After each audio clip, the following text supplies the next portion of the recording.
2 Samuel chapter 22. Ang victory song ni David. Kinanta ni David ang song na ito nung niligtas siya ni Lord laban kay Saul at sa lahat ng mga kaaway niya. Pinagtatanggol ako ni Lord, siya ang matibay kong depensa at tagapagligtas. Siya ang aking Diyos, tagapagtanggol ko at takbuhan. Siya ang aking shield, pinagtatanggol niya ako at iniingatan. Siya ang Savior ko, pinoprotektahan niya ako sa panganib, nililigtas niya ako. Nagpe-pray ako kay Lord at nililigtas niya ako sa mga kaaway ko. Praise the Lord. Kinapos ako ng lubid ng kamatayan, nilamon ako ng mga alon ng kapahamakan. Nakapulupot sa akin ang tali ng libingan. Nakaabang na sa akin ang trap ng kamatayan. Nung nahirapan ako, nagpray ako kay Lord. Humingi ako ng tulong sa aking Diyos. Mula sa temple niya, narinig niya ang boses ko. Pinakinggan niya ang pag-iyak ko. At sa galit ng Diyos, nagkaroon ng earthquake, lumindol, nanginig at gumalaw ang pundasyon ng mga bundok. Usok ang lumabas sa ilong niya, mga baga at apoy mula sa bibig niya. Hinawi niya ang langit at bumaba siya, sa maitim na ulap katungtong siya. Sakay siya ng kerub, lumilipad siya, kasing bilis ng hangin ang pagdating niya. Pinang-cover niya sa sarili ang kadiliman at mga ulap na nagbabadyang umulan. Nakakasilaw na kidlat, gumuhit sa harap niya, na nag-iwan ng nag-aapoy na baga. Nagsalita si Lord na parang kulog sa langit. Dinig ang boses ng pinakamataas sa lahat. Ginamit niya ang kanyang mga pana at ang mga kalaban ay nagtakbuhan. Nagkagulo silang lahat dahil sa pinaulan niyang kidlat. Na-expose yung ilalim ng dagat. Kitang-kita kahit yung pinakamalalim ng mundo. Dahil sa tindi ng galit ni Lord, usok ang lumalabas sa ilong niya. Mula sa langit, inabot niya ako at kinuha. Inahon niya ako mula sa malalim na tubig. Niligtas niya ako sa mga powerful kong kalaban. At sa mga matindi ang galit sa akin, sobrang lakas nila, di ko sila kaya. Nilusob nila ako nung time na hirap ako. Pero si Lord ang umalalay sa akin. Dinala niya ako sa safe na lugar.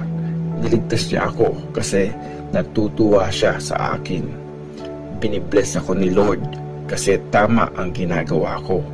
Malinis ang buhay ko kaya binibigyan niya ako ng reward. Sinunod ko ang mga gusto ni Lord. Wala akong ginawang masama at sa Diyos ko di ako tumalikod. Lahat sinusunod ko, lahat ng utos niya. Kanyang mga utos, di ko binabaliwala. Alam niyang wala akong maling ginawa at ginawa ko lahat para hindi magkasala. Kaya nga binibigyan ako ng reward ni Lord kasi tama ang ginagawa ko. Alam niyang malinis ang buhay ko. Tapat ka, O Diyos, sa mga tapat sa iyo. Sa mga mabubuting tao, sobrang buti mo. Sa mga nabubuhay ng malinis, malinis din ang hangad mo. Pero sa mga manloloko, hindi ka magpapatalo. Ang mga humble, nililigtas mo. Pero ang mga mayabang, binababa mo. Ikaw, O Lord, ang aking ilaw. Lord, bigyan mo ng liwanag ang kadiliman. Dahil sa iyo, kaya kong talunin ang lumulusob na army.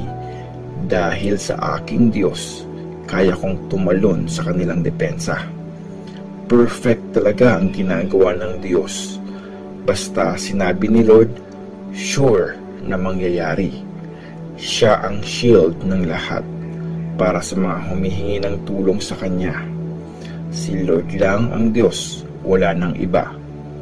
May iba pa bang magdi-defend sa atin except sa Diyos natin? Ang Diyos ang matibay kong depensa. Safe ang lalakaran ko dahil sa Kanya. Gaya sa mga deer, bawat hakbang ko'y ginawa niyang sigurado. At sa matataas na bundok, sinisigurado niyang safe ako. Tinitrain niya ako para sa labanan, para magamit ko ang pinakamalakas na pana. Binigyan mo ako ng proteksyon at kaligtasan. Naging kilala ako dahil ako'y iyong tinulungan. Di mo hinayaang mahuli ng kalaban. Ginawa mong secure ang aking mga hakbang. Hinahabol at tinatalo ko ang aking mga kalaban. At hindi ako umuuwi hanggang hindi sila nauubos. Dinudurog ko sila para di na makabangon. Bumabagsak sila sa paanan ko. Pinapalakas mo ako para sa laban. Pinapasuko mo ang mga kalaban ko. Pinapaatras mo ang mga kalaban ko. Ang mga galit sa akin, winawasak ko. Naghahanap sila ng savior, pero wala silang makita. Humihingi sila ng tulong kay Lord, pero wala siyang sagot. Pinulbos ko sila na parang mga buhangin. Inapak-apakan ko sila na parang mga natuyong putik sa daan. Niligtas mo ako sa mga taong kumakalaban sa akin at ginawa mo akong leader ng mga bansa. Yung mga foreigners, ngayon, servants ko na. Marinig lang ang boses ko, nanginginig na sila. Sa utos ko, sumusunod sila. Nawawalan ng lakas at napapaluhod sila. Nanginginig at naglabasan sa mga hideout nila. Buhay si Lord. Siya ang depensa ko. Purihin siya. Mabuhay ang Diyos, siya ang nagligtas sa akin. Mabuhay ang Diyos, siya ang nagliligtas sa akin. Siya ang Diyos na gumaganti para sa akin. Siya ang naglalagay ng mga bansa sa paanan ko. Nililigtas niya ako sa mga kalaban ko at sa mga kumakalaban sa akin. Pinapanalo mo ako sa mga taong marahas. Niligtas mo ako.